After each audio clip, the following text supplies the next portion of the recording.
Hello students, this is Komal, your SST educator. Welcome back to your favorite channel Magnet Brains. Magnet Brains आपको provide कराता है high quality education, वो भी free of cost. Kindergarten से लेके class 12 तक की सीबीएसई बोर्ड के कोर्सेज के साथ साथ आपको अदर स्टेट बोर्ड के भी कोर्सेज अवेलेबल है इन हिंदी मीडियम, जैसे कि UP board, Bihar board, Delhi board के कोर्सेज प्रॉपर सिस्टमैटिक वे में। कोई दिक्कत परेशानी आपको नहीं होगी। डेली प्रैक्टिस टेस्ट के क्वेश्चंस भी मिलेंगे, तो प्रैक्टिस भी करते जाइएगा। ई बुक्स और ई नोट्स के लिंक आपको डिस्क्रिप्शन बॉक्स में अवेलेबल है, तो भटकिएगा मत। हम क्या करने वाले, हम भाई करेंगे क्विक तरीके से, बिल्कुल क्विकली क्विक रिविजन। किसका? हमारे चैप्टर फर्स्ट का। क्या काम आता है क्विक रिविजन, ये मुझे बताने की जरूरत नहीं, आप लोगों को बहुत अच्छे से पता है। फटाफट से एक ब्रीफ रिवीजन करने के लिए आपको क्या करना है, फटाफट से भाई लाइक कर देना है, जो मेरे मोटिवेशन के लिए बहुत ज़रूरी है, और शेयर कर देना है अपने क्लासमेट्स को, ताकि उन्हें भी पता चल जाए भाई क्विक रिवीजन क्विकली तरीके से होने वाला है। और कमेंट करते जाइएगा। आगे बढ़े, स्टार्ट करें कि नहीं करें? बिल्कुल स्टार्ट करना पड़ेगा, क्योंकि क्विकली है, क्विक रिवीजन है तो क्विकली होना चाहिए। How important are dates? भाई डेट्स क्यों इंपॉर्टेंट होती, कैसे इंपॉर्टेंट होती है, देखते हैं। There was a time when historians were fascinated with dates. There were heated debates about the dates on which rulers were crowned और बैटल्स वर फॉर्ड। भाई क्या था कि एक ऐसा वक्त था जब क्या था, हिस्टोरियंस बहुत फैसिनेट रहते थे डेट्स को लेके। उनका तो काम ही रहेगा ना डेट से रिलेट करके, जिसका काम वही है तो वो उसी चीज़ को फैसिनेट करेगा ना, उसी चीज़ के बारे में सोचेगा, क्योंकि हिस्टोरियंस का काम हिस्ट्री से रिलेटेड है, हिस्ट्री के बारे में जानना। अब हिस्ट्री के बारे में जानना है तो डेट्स के साथ तो इनको दोस्ती रखनी पड़ेगी, तो फैसिनेट करना बनता है। There were heated debates about the dates on which rulers were crowned और battles were fought। मतलब क्या था, बहुत ही हीटेड एक डिबेट होती थी, चीज़ों में बहुत वो चलता था कि कब कौन सा इवेंट आया, कब कौन सी चीज़ हुई, तो इस चीज़ को लेके बड़ा ही आर्ग्यूमेंट या मतलब डिबेट चीज़ें चलती रहती, मतलब कन्फ्यूजन बेसिकली कह लीजिए। कोई कह रहा है ऐसा, कोई कह रहा है वैसा। तो क्या होता था भाई, इन चीज़ों को लेके डिबेट चलती थी कि जैसे कब कौन सा राजा गद्दी पे बैठा, कब कौन सा वॉर हुआ, तो ये सबको लेके ऊपर नीचे थोड़ा सा डिबेट चलता रहता था। In the common sense notion, history was synonymous with dates। अगर हम नोशन एक जो बनाया हुआ है कॉमन उसमें लिया गया, तो ये माना जाता है कि हिस्ट्री को भाई सिनोनिमस माना जाता है डेट का। मतलब हिस्ट्री है तो डेट्स है, डेट्स है तो हिस्ट्री है, ऐसा माना जाता है। सेम आया समझ में?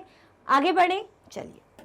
क्विक रिवीजन है ना, तो क्विकली करेंगे भाई चीज़ों को, क्योंकि चैप्टर हम अच्छे से समझ चुके हैं, कंप्लीट चैप्टर रिवीजन भी हम कर चुके हैं। अगर जो डायरेक्टली क्विक रिवीजन में आया है वो बोलेगा कि मुझे एकदम से मैम समझ में नहीं आ रहा है, तो कोई दिक्कत परेशानी नहीं है, यहाँ क्विकली रिवीजन हो रहा है। आप क्या करिए, सेशंस को देखिए, पूरे प्लेलिस्ट में आपको अवेलेबल है। वन शॉट रिवीजन भी मिलेगा, मतलब कंप्लीट चैप्टर का रिवीजन, तो आपको फिर ये एक ब्रीफ में अच्छे से समझ में आ जाएगा।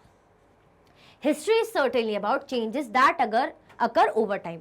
हमें पता है इतिहास क्या है, हिस्ट्री क्या है, जो टाइम टू टाइम चेंज हो रहा है वही हिस्ट्री है। हिस्ट्री किस चीज़ के बारे में है कि पहले क्या चीज़ें थी और बाद में क्या है, इस चीज़ को लेकर हम हिस्ट्री को कहते हैं।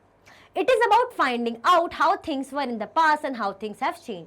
मतलब ये ऐसी चीज़ें कि जिसके बारे में हम पता करते, फाइंड आउट करते कि पास्ट में कैसी चीज़ें थी और चीज़ें अब बदल के कैसी हो गई हैं। मतलब जैसे हम कहते हैं ना, पास्ट में भाई राजतंत्र था, मतलब राजा वगैरह महाराजा होते, तो हम कई बार सोचते हैं, फैसिनेट करते हैं कि पास में राजा महाराजा थे, बट अब तो डेमोक्रेसी, अब तो गवर्नमेंट है। तो हम क्या करते हैं, हम ये समझते, कंपेयर करते कि हिस्ट्री में ऐसा था और आज ऐसा है। As soon as we compare the past with the present, we refer to time we talk of before and after। जब भी हम क्या करते हैं, पास्ट को प्रेजेंट से कंपेयर करते हैं ना, तो हमारा मतलब है कि बिफोर आज ऐसा था, मतलब बिफोर मतलब पहले ऐसा था, और आफ्टर यानी आज हम ऐसा कर रहे हैं, आज ऐसा है। जैसे हम बोलेंगे कि बिफोर भाई पहले ऐसा था कि भाई राज महाराजा का शासन था, है ना, जनता का कोई इतना रोल नहीं था, जनता की नहीं चल पाती क्योंकि राजा महाराजा का रोल था। बट हम कहेंगे बाद में, यानी आज ऐसा है कि जनता का बोल वाला है, कोई राजा महाराजा का रूल नहीं है, सबको इक्वल राइट है। आया समझ में? आगे बढ़े, चलिए। Rennell was asked by Robert Clive to produce maps of Hindustan. मतलब जो रॉबर्ट क्लाइव थे उनके जो किसने कहा भाई, उन्होंने कहा किसको, रेनल को, जेम्स रेनल को, कि भाई आप क्या करिए, हिंदुस्तान का तो सबसे पहले एक मैप बनाइए। हिंदुस्तान का मैप क्यों बनाई? ताकि दिखे हमारा डोमिनेशन, हम कैसे हावी हो रहे हैं हिंदुस्तानियों पे। An enthusiastic supporter of British conquest of India, Rennell saw preparation of maps as essential to the process of domination। Renal को क्या लगा, अगर हम चाहते हैं, क्या चाहते हैं कि हमें क्या करना है, डोमिनेट करना है, हमें इन पे हक जताना है, डोमिनेट करना है, हमें दिखाना है कि हम इन पे हावी हो रहे हैं, ये हमारे अंडर है, तो सबसे पहले एक ऐसा मैप हो जिसको देख के लगे कि भाई हाँ हम इन पे हावी हो रहे हैं, ये हमारे अधीन है, हमारे अंडर है। कौन? Indians. The picture here tries to suggest that, ये जो पिक्चर है ये हमें क्या दिखा रही है, पहले ये पढ़ते हैं फिर पिक्चर को देखते हैं. The picture here tries to suggest that Indians willingly gave over their ancient texts to Britannia, the symbol of British power, as if asking her to become the protector of Indian culture. Picture ये बता रही है, ये suggest करना चाह रही है हमें कि जो इंडियन से विलिंगली, अपनी इच्छा से, जो अपने एंशियंट टेक्स्ट हैं, जो शास्त्र हैं, वो ब्रिटानिया को दे रहे हैं. ब्रिटानिया कौन है? The symbol of British power, मतलब ब्रिटिश पावर का सिंबल है ब्रिटानिया, तो उनको अपने टेक्स्ट क्या कर रहे हैं, एंशियंट टेक्स्ट ऑफर कर रहे हैं. As if asking her to become the protector of Indian culture. वो ऐसा टेक्स्ट वो लोग इसलिए दे रहे हैं कि वो बता रहे हैं कि भाई आप हमारे क्या बनिए, आप हमारे इंडियन कल्चर को प्रोटेक्ट कीजिए, इसलिए हम अपने जो टेक्स्ट हैं आपको दे रहे हैं. भाई हमारे जो शास्त्र हैं वो दिखा रहे हैं कि जो ब्रिटानिया है, ये रही ब्रिटानिया, क्या बता रहे हैं, कौन है ये दिखा रहा है पावर, ब्रिटिश पावर. ये जो ब्रिटानिया है ब्रिटिश पावर को दिखा रही है, और ये जो इंडियन ब्राह्मण है भाई अपनी इच्छा से, अपने जो शास्त्र है से झुक के भाई ब्रिटानिया को दे रहे हैं. क्यों दे रहे हैं? वो इसलिए दे रहे हैं, दिखा रहे हैं कि देखिए आप ना, हम अपने जो एंशिएंट टेक्स्ट इतने इंपॉर्टेंट आपको दे रहे हैं, आप हमें प्रोटेक्ट कीजिए, क्योंकि आप पावर हैं, आपके पास पावर है. कौन सी? ब्रिटिश पावर है ये, तो आप हमें प्रोटेक्ट कीजिए. बेसिकली मतलब ब्रिटिश लोग इंडियंस को प्रोटेक्ट कर रहे हैं. तो ऐसा इन्होंने बोला कि पहले तो ऐसा मैप डिज़ाइन करो. देखो लिखा है ना कि Brahmans offering the shastras to Britannia, शास्त्र जो दे रहे हैं, एंशिएंट टेक्स्ट जो दे रहे हैं ब्रिटानिया को, प्रोड्यूस्ड बाय जेम्स रिनेल 1782 में. किसने प्रोड्यूस किया था भाई? जेम्स रिनेल ने प्रोड्यूस किया था 1782 में. आया समझ में? आगे बढ़े. चल सबसे पहले क्या दिखाना चाह रहे हैं? डोमिनेशन की प्रोसेस. हम ही दिखाएंगे कि हम डोमिनेट कर रहे हैं भाई, हम आपकी हेल्प कर रहे हैं, हम पावरफुल हैं और आप जो है लेस पावरफुल हैं, तो हम आपकी हेल्प कर रहे हैं, आप हमारे अंडर रहेंगे, तो हम आपको प्रोटेक्ट करने का काम करेंगे. बेसिकली ऐसा दिखाना चाह रहे हैं. Time does not have to be always precisely dated in terms of a particular year or a month. Time क्या है? ऐसा ज़रूरी नहीं कि precisely dated हो. टाइम की प्रॉपर एक डेट हो, मतलब ऐसा ज़रूरी नहीं. हम क्या कर सकते हैं? एक प्रॉपर पीरियड को लेकर भी बात कर सकते हैं. जैसे अर्ली 19th सेंचुरी में ऐसा हुआ, अर्ली 17th सेंचुरी में ऐसा हुआ, लेट 90s में ऐसा, 19th सेंचुरी में ऐसा हुआ, तो हम ऐसे बोल सकते हैं. प्रिसाइज डेट की एग्जैक्ट कोई ऐसी ज़रूरत नहीं है. Sometimes it is actually incorrect to fix precise dates to process that happens over a period of time. कभी कभी it is actually incorrect, मतलब कह सकते कभी कभी क्या होता है, incorrect ही हो जाता है. ये सही भी नहीं रहता कि हम क्या करें, precise date किसी प्रोसेस की बता पाएँ. ठीक है, तो ये क्या होता है, चीज़ें अपनी over the period of time होती रहती है. एग्जैक्ट डेट बताना पॉसिबल नहीं होता. हम पीरियड को लेकर बता सकते हैं कि उस पर्टिकुलर पीरियड में ऐसा हुआ था. आया समझ में? चलिए. Why then we do continue to associate history with a string of dates. फिर हम क्यों जो हिस्ट्री को भाई डेट से कंटिन्यूसली रिलेट करते हैं, हम फिर जब हिस्ट्री पढ़ते हैं तो क्यों उसको डेट से जोड़ते हैं? This association has a reason. हम डेट से इसलिए जोड़ते हैं क्योंकि इसका एक रीज़न है. इसका रीज़न क्या है? There was a time when history was an account of battles and big events. एक टाइम था जब हिस्ट्री में यही पढ़ते ना हम कि इस राजा ने इसको हराया, वो वॉर अब हुआ, battle of Panipat, battle of Plassey, ये सब हम पढ़ते हैं ना. तो ये क्या बताते? इवेंट बताते, इंपॉर्टेंट चीज़ बताते कि इस टाइम पे इस डेट पे ऐसा हुआ था. तो ये कभी कभी बैटल्स और इवेंट्स को लेके इंपॉर्टेंट हो जाता है. क्यों? क्योंकि हम एक तरफ कह रहे हैं कि भाई प्रिसाइज प्रॉपर डेट नहीं भी पता चले तो भी चलेगा. हम तो बस ये बता देंगे कि अर्ली 18th सेंचुरी में ऐसा हुआ, एक प्रॉपर पीरियड बता देंगे. एग्जैक्टली डेट नहीं भी हो तो चलेगा, बट डेट भी एग्जैक्टली होना पता होना चाहिए. वो किन चीज़ों में काम आता है? जैसे कौन सा वार कब हुआ, बैटल कब हुआ, पर्टिकुलर एक इवेंट के बारे में जानने को लेके. It was about rulers and there policies, मतलब रूलर और उसकी पॉलिसी का भाई इससे रिलेट करके हो सकता है. हिस्ट्रीज किसके बारे में लिखी जाती है भाई? किन जो एक राजा है इसको कब गद्दी पे बिठाए, कब क्राउन पहनाए, कब वो राजा बना, किस साल उसकी शादी हुई, कब उसको चाइल्ड हुआ, किस ईयर में भाई वो पर्टिकुलर वॉर, उसने एक प्रॉपर वॉर जो एक इंपॉर्टेंट होगा वो लड़ा है ना, किस साल में वो मरा. And the next ruler succeeded to the throne, मतलब कब उसकी डेथ हुई और फिर जब उसकी डेथ हुई तो जो नया रूलर है कब उसकी गद्दी पे आगे उसने राज किया. तो बेसिकली इन चीज़ों के बारे में हम पता कर सकते हैं कि एग्जैक्ट डेट में क्या हुआ. अगर आपसे कोई बोलेंगे कि भाई इस टाइम पे ये जो पैटर्न है, बेसिकली कह लीजिए ये जो ट्रेंड है चाय पीने का ट्रेंड का, जैसे हमने एग्जांपल देखा था कि चाय पीने का ट्रेंड कब आया, चाय पीने का जो कल्चर है कब आया. तो एग्जैक्टली डेट आप बता सकते हैं? नहीं बता सकते. हाँ आप ये ज़रूर बता सकते हैं कि किस मतलब जैसे मैंने आपको क्या एग्जाम्पल दिया था, मैं खुद भी भूल रही हूँ, मुझे याद नहीं आ रहा. बहुत अच्छा एग्जाम्पल था.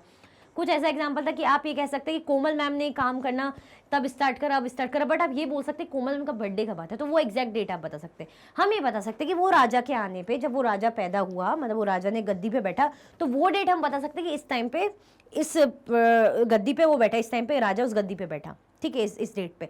बट वो जब गद्दी पे बैठा तो उसके टाइम पे चीज़ें कब बनने लगी, कब ये खास चीज़ें होने लगी, तो वो प्रॉपर ट्रेंड को समझने के लिए हम पीरियड बताते हैं कि अर्ली 90s में या उस राजा के राज में शुरुआती दौर पे ऐसा हुआ, या जब वो आखिरी के टाइम पे ऐसा हुआ, वो तब हम बोल सकते हैं। उसके लिए हम एग्जैक्ट डेट नहीं बता पाएंगे, बट अगर हमें एग्जैक्ट डेट चाहिए, हम इसलिए रिलेट करते क्यों, क्योंकि कौन सा राजा कब वॉर लड़ी, कब वो गद्दी में बैठा, कब वो मारा गया, कब दूसरा राजा गद्दी में बैठा, तो ये सब के लिए हमें डेट्स का पता होना ज़रूरी हो जाता है।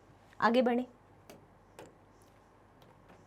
विच डेट्स, भाई कौन सी date, in our focus of study changes, if our focus of study changes, अगर हमारी जो स्टडी का फोकस है वो चेंज होता है, तो if we begin to look at new issues, the new set of dates will appear significant. अगर हम क्या करें, हमारी स्टडी का फोकस चेंज होता है, तो अगर हम क्या करें, if we begin to look at new issues, अगर हम नए इशूज को देखने लगे, तो a new sets of dates will appear significant, तो नई डेट्स की सेट हमें क्या होने लगेगी, इंपॉर्टेंट लगने लगेगी। Consider an example in the histories written by British historians in India. The rule of each governor general was important. जैसे अगर हम देखें, जो ब्रिटिश हिस्टोरियन ने भाई ब्रिटिशर्स के बारे में लिखा, जो उनकी हिस्ट्री लिखी, तो ज़्यादातर उन्होंने ब्रिटिश के गवर्नर जनरल के बारे में ही लिखा। उन्होंने इंडियंस को साइड में रखा। उन्होंने जो सारी चीज़ें कि ब्रिटिश गवर्नर जनरल आए, उन्होंने ये पॉलिसी करी, ये एग्रीमेंट करा, ये चीज़ें करी, सिर्फ उन्हीं के बारे में, अच्छा बुरा जो भी सब उन्हीं के बारे में, उन्होंने जो काम करा, ऑब्वियसली अच्छे ही ज़्यादा लिखा, बुरे की तो बात ही नहीं कर सकते, तो सब कुछ उन्हीं के बारे में उन्होंने अपनी चीज़ों में लिखा। किसने, भाई ब्रिटिश हिस्टोरियन ने। These histories begin with the rule of the first Governor General Warren Hastings and ended with the last Viceroy Lord Mountbatten.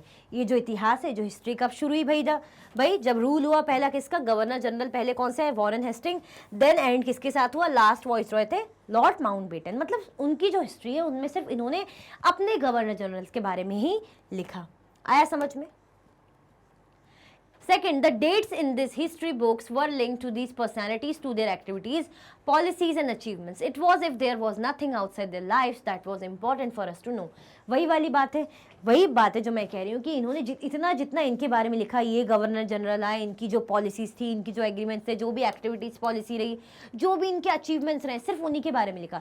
इन्होंने उनके बारे में तो ऐसा लिखा जैसे कि it was if there was nothing outside their lives, मतलब इनकी ज़िंदगी के अलावा तो कुछ इंपॉर्टेंट है ही नहीं हमारे लिए जानने को। मतलब इनके बारे में जान ले तो भाई हमारा जीवन उद्धार हो गया, बहुत बढ़िया हो गया, अब हम बढ़िया क्या है, हमारी ज़िंदगी क्या होगी, स्वर्ग बन गई समझ लीजिए। इन्हीं के बारे में जानना, मतलब इसके अलावा हमारे पास जानने को और कुछ है ही नहीं। The chronology of their lives mark the different chapters of the history of British India. अब हम बात करें ज़िंदगियों की, तो भाई क्या होती है, प्रॉपर क्रोनोलॉजी रहती है अलग अलग चैप्टर्स की, इसमें हम समझेंगे, मतलब इनकी जो लाइफ है, इनके बारे में अचीवमेंट, सारी चीज़ें प्रॉपर चैप्टर्स में हम आने वाले समझेंगे। Can we not write about the history of this period in a different में। अगर हम बात करें इतिहास की कि इस पीरियड में क्या चल रहा है क्या नहीं चल रहा है, हम इसको अलग तरीके से नहीं लिख सकते। How do we focus on the activities of different groups and classes in Indian society within the format of this history of governor generals. मतलब इन लोगों को लेके, इन गवर्नर जनरल्स की हिस्ट्री के बारे में जानने से अच्छा हम क्या किसी और बारे में नहीं लिख सकते।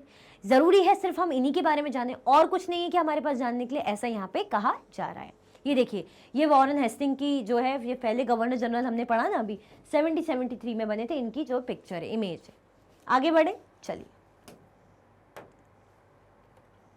In the histories that revolve around the life of British Governor Generals, the activities of Indians simply do not fit, they have no space.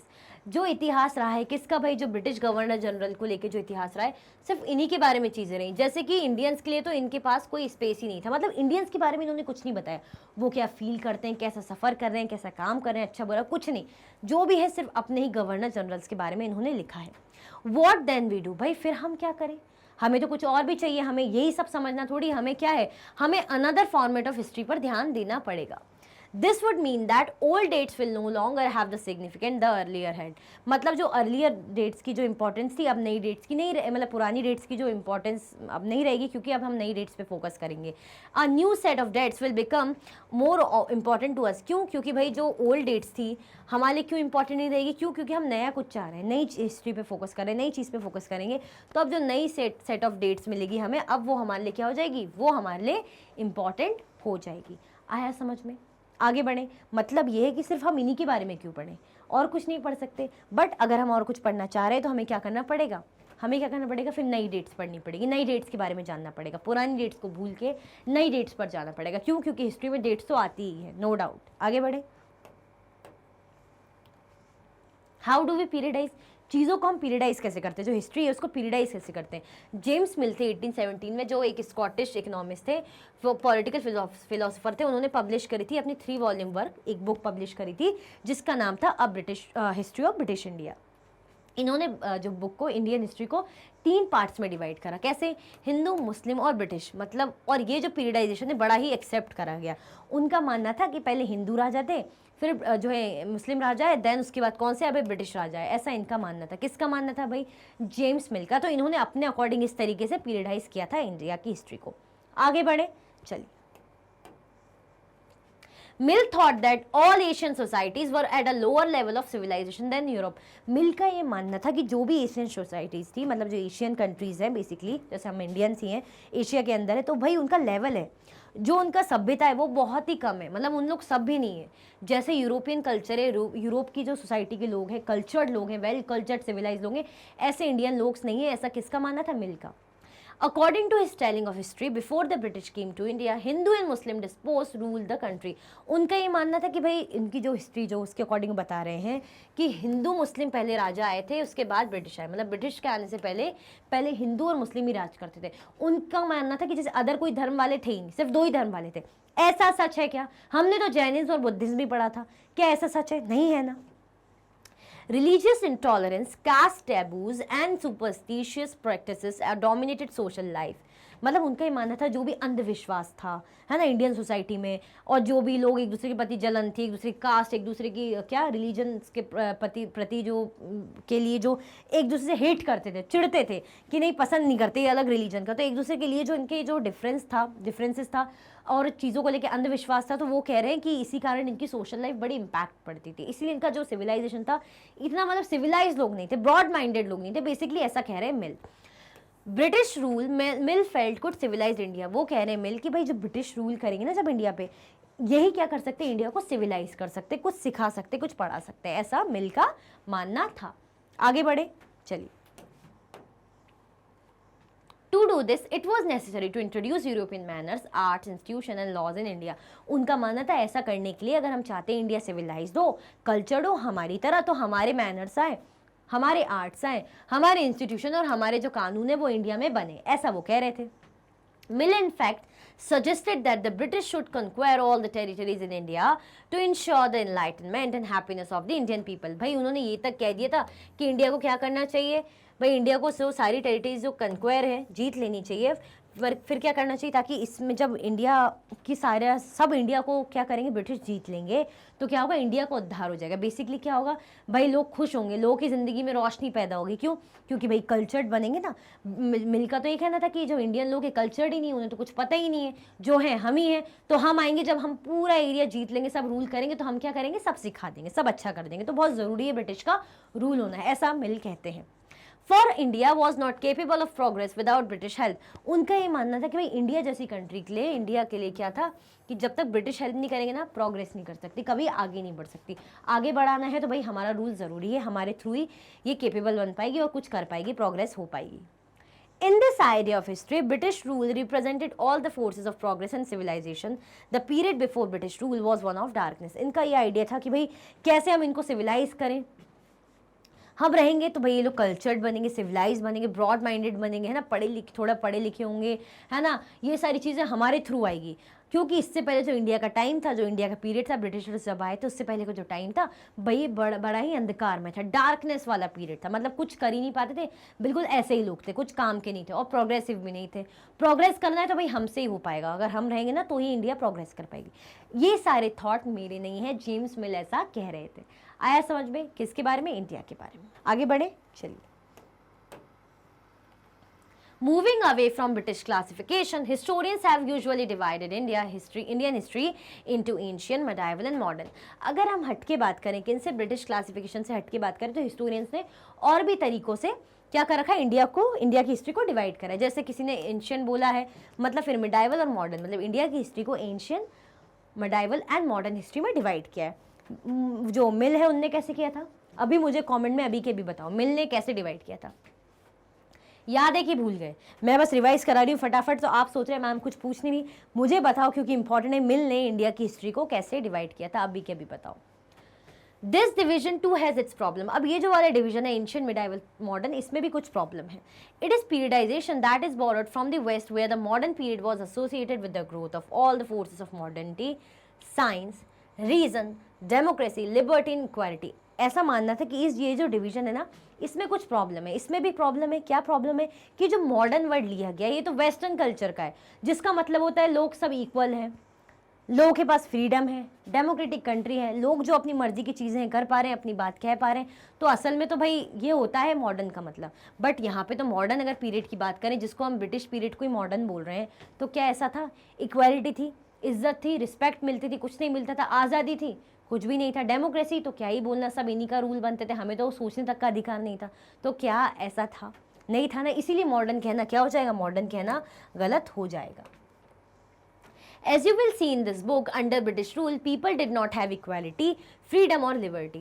अब जैसे आप ये बुक को पढ़ेंगे तो आप आगे आने वाले जो चैप्टर्स हैं उनमें समझेंगे कि भाई जब ब्रिटिश रूल था ना, तो पीपल के पास, लोगों के पास इक्वालिटी नहीं थी, आज़ादी नहीं थी, लिबर्टी नहीं थी। Nor was the period one of the economic growth in progress, और कोई इकोनॉमिक ग्रोथ भी नहीं थी, ना किसी प्रकार की प्रोग्रेस थी जिसकी मिल बात कर रहे थे। Many historians therefore refer to this period as colonial. इसीलिए जो हिस्टोरियन है उन्होंने इस पीरियड को मॉडर्न ना कह के कॉलोनियल माना। क्या माना? कि कॉलोनियल पीरियड। कौन सा पीरियड माना? कॉलोनियल पीरियड माना। When the subjugation of one country by another leads to these kinds of political, economic, social and cultural changes, we refer to the process of colonization. Colonization क्या होता है? जब क्या होगा, एक कंट्री दूसरी कंट्री को अपने अंडर ले लेगी पूरे तरीके से, और क्या करेगी? जैसे भाई पॉलिटिकल चेंज होंगे, इकोनॉमिकल चेंज होंगे, सोशल चेंज और कल्चरल चेंज, सब वो कंट्री में उनके अकॉर्डिंग होंगे। तो यही क्या होगी? कॉलोनाइजेशन। बेसिकली क्या होता है कॉलोनाइजेशन? कि जब एक कंट्री दूसरी कंट्री को अपने अकॉर्डिंग करेगी, पूरा अपने अकॉर्डिंग बदल डालेगी, इकोनॉमी उस कंट्री की उनके अकॉर्डिंग चलेगी, सोसाइटी उसके अकॉर्डिंग चलेगी, पॉलिटिकल चीज़ें चलेगी, सब कुछ बस उन्हीं के अकॉर्डिंग हो जाएगा, उस कंट्री के अकॉर्डिंग। तो क्या होगा? इसका मतलब होता है कॉलोनाइजेशन। तो भाई कॉलोनियल रूल था ना, फिर हम मॉडर्न रूल क्यों बोल रहे हैं? इक्वालिटी तो है ही नहीं, डेमोक्रेसी तो है ही नहीं, सब कुछ तो इन्होंने अपने अकॉर्डिंग कर लिया, अपने अधीन ले लिया कि नहीं ले लिया। तो क्या हुआ? ये कॉलोनाइजेशन। आया समझ में? आगे बढ़ते हैं। और ये बताओ, अभी तक आपने लाइक किया कि नहीं किया? ये बताओ, अभी तक आपने लाइक किया कि नहीं किया? कर दिया, मैं उम्मीद कर सकती हूँ। चलिए, हाउ डू वी नो? अब हमें क्या करना है कि भाई हम इनके बारे में, इनकी जो चीज़ों के बारे में, जो ब्रिटिशर्स हैं, इनके क्या काम थे, क्या ऑफिशियल चीज़ें रही, रिकॉर्ड्स रहे, कैसे काम करते थे, कैसे जान सकते हैं? How do we know? What sources do historians use in writing about the last 250 years of Indian history? भाई ऐसे कौन से सोर्सेज जो हिस्टोरियन यूज़ करते थे 250 years of Indian history, मतलब 250 साल पुरानी जो इंडियन की हिस्ट्री, भारत की हिस्ट्री के बारे में जानने के लिए ऐसे कौन से सोर्सेज जो हैं, जो हिस्टोरियंस थे, निकाले, यूज़ किए? Administration produces records. एडमिनिस्ट्रेशन के थ्रू क्या मिला इन्हें? रिकॉर्ड्स मिले। ऑफिशियल रिकॉर्ड्स के थ्रू भाई इन्हें क्या मिला? रिकॉर्ड्स मिले। क्योंकि ऑफिशियल रिकॉर्ड्स क्या होते हैं? जो एडमिनिस्ट्रेशन काम कर रहा है, जो काम इनका प्रशासन कर रहा है, तो वही ऑफिशियल रिकॉर्ड्स में आ जाता है। ठीक है, तो उनके थ्रू भी काफ़ी जानकारी हमें क्या हुई? मिली।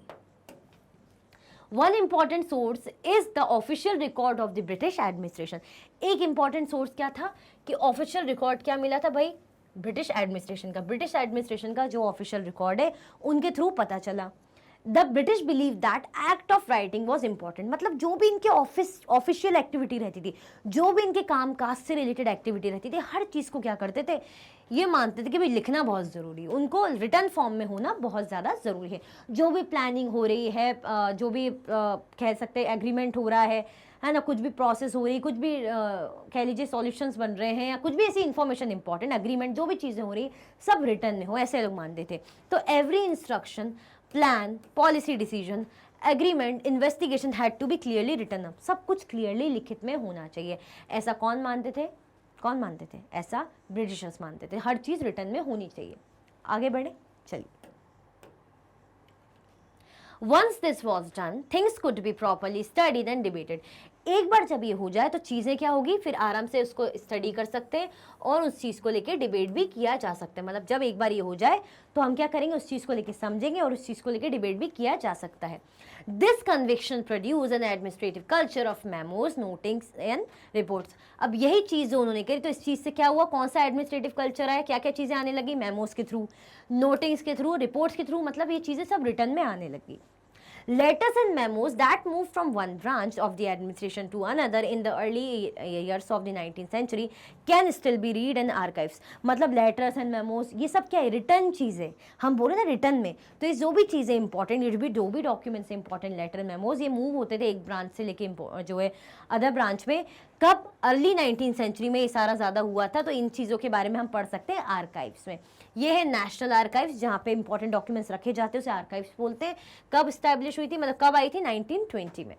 You can also study the notes and reports and district official prepared, मतलब जो भी नोट्स और रिपोर्ट्स, जो भी डायरेक्शन, जो भी चीज़ें डिस्ट्रिक्ट ऑफिशियल्स क्या करते थे, बनाते थे, और क्या करते थे, and directives that were send by officials at the top of provincial administrators, मतलब जो भी ऑफिशियल ऑफिसर्स थे वो प्रोविंशियल एडमिनिस्ट्रेटर को जो भी अपनी इन्फॉर्मेशन लिख के भेज रहे हैं, डेटा लिख के भेज रहे हैं, कुछ भी डायरेक्शन चीज़ें जो भी हैं, वो क्या होता था, वो भी हम आर्काइव्स में पढ़ सकते हैं, देख सकते हैं। आया समझ में? आगे बढ़े, मतलब एक डिपार्टमेंट से एक ब्रांच में दूसरे डिपार्टमेंट में जो चीज़ें जा रही हैं वो उसके बारे में भी हम आर्काइव्स में पढ़ सकते हैं। एक जो लेवल से हायर, लोअर लेवल के डिपार्टमेंट से हायर लेवल के डिपार्टमेंट में जो इन्फॉर्मेशन जा रही है, जो भी चीज़ें हो रही, रिटर्न में जो भी चीज़ें, वो भी हम आर्काइव्स में पढ़ सकते हैं। आया समझ में? ये रहा नेशनल आर्काइव्स जो आया था 1920 में। आगे बढ़ते हैं। सर्वेज बिकम इंपॉर्टेंट, सर्वेज भी बहुत इंपॉर्टेंट हो गए थे। The practice of surveying also become common under the colonial administration, भाई जो सर्वेइंग थी, सर्वे करना, वो बड़ा ही ज़्यादा इंपॉर्टेंट हो गया था मतलब कॉलोनियल रूल में, इनके एडमिनिस्ट्रेशन में। क्यों? क्योंकि इनका मानना था कि छोटी से छोटी चीज़ लेके, भाई लैंड से लेके, सॉइल से लेके, जानवर से लेके, पेड़ों से लेके इंसानों तक सारी जानकारी हमें पता होनी चाहिए उस एरिया की, उस जगह की, पूरी इस कंट्री की, ताकि क्या हो, ताकि हम आराम से एडमिनिस्ट्रेशन कर सके, रूल कर सके, कोई दिक्कत परेशानी ना आए। तो the practice of surveying also become important under the colonial administration, मतलब सर्वे का जो प्रैक्टिस है, मतलब सर्वे करने का काम बहुत ज़्यादा इंपॉर्टेंट हो गया था इनके लिए। The British believed that a country had to be properly known before it could be effectively administration. उनका ये मतलब था कि अगर कंट्री को एडमिनिस्टर करना है तो उसके बारे में, उस जगह के बारे में हर चीज़, बारीक से बारीक चीज़ पता होनी चाहिए। By the early 19th century, detailed survey were being carried out to map the entire country. Detail survey करते थे ताकि पूरी कंट्री के बारे में हर चीज़ पता चले। जो छोटी से छोटी चीज़, बड़ी से बड़ी, मैंने बताया ना, फ्लोरा, फौना, है ना, साथ में लेके प्लांट से रिलेटेड जो भी सारी चीज़ें इनको पता वो कर पाए, तो हर चीज़ का ध्यान रखते थे, हर चीज़ का सर्वे करते थे। In the villages revenue survey were conducted, अब विलेजेस में, गाँव में क्या करा इन्होंने? रेवेन्यू सर्वे करा। क्यों करा रेवेन्यू सर्वे? रेवेन्यू सर्वे इसलिए कि भाई ये रेवेन्यू लेते थे, कलेक्ट करते थे, ताकि खुद के खर्चों को मीट कर पाए, मतलब उनकी भरपाई कर पाए। तो वो देखना चाहते थे कितने लोग हैं गांव में, क्या फ्लोरा फौना है, फॉरेस्ट एरिया कैसा है, पूरा जियोलॉजिकल, बॉटनिकल, हर चीज़ का सर्वे, मैंने बोला सुई से लेके प्लेन तक हर चीज़ का सर्वे इन्होंने करा। ये तो जस्ट आपको एग्जांपल बता रही हूँ कि सुई से लेके प्लेन, मतलब छोटी सी चीज़ लेके बड़ी से बड़ी चीज़ का इन्होंने सर्वे करा, ताकि कैसे हम इंडिया पे राज करेंगे, रूल करेंगे। आया समझ में? ये देखिए किस तरीके के कस्टर्ड एप्पल प्लांट है, इसका भी लोग सर्वे कर रहे हैं, ताकि इसके बारे में, इसके फायदे नुकसान पता किए जा सके। आगे बढ़े, चलिए। The effort was to know the topography, the soil quality, the flora, the fauna, the local histories and the cropping pattern, all the facts seen the necessary to know about the administer the region। मतलब मैंने बताया ना, छोटी से छोटी चीज़ लेके बड़ी से बड़ी चीज़ कि टोपोग्राफी, सॉइल कैसी है, मिट्टी कैसी है, लैंड कैसा है, फ्लोरा फौना कैसा है, फॉरेस्ट एरिया, सारी चीज़ों के बारे में जानकारी, लोगों के बारे में जानकारी, क्रॉपिंग पैटर्न कैसा है, हर चीज़ की जानकारी ये रखना चाहते थे। From the end of the 19th century census operation were held every 10 year. अब क्या हुआ, जब 19th सेंचुरी के लगभग एंड से सेंसस ऑपरेशन भी इन्होंने स्टार्ट करना शुरू कर दिया। हर 10 साल में सेंसस ऑपरेशन इन्होंने स्टार्ट कर दिया। जनगणना जिसे बोलते हैं, लोगों की जानकारी रखना, कितने लोग हैं, कितने लोग नहीं है, सारी जानकारी। These prepared detailed records of the number of people in all the provinces of India, noting information on caste, religions and occupation।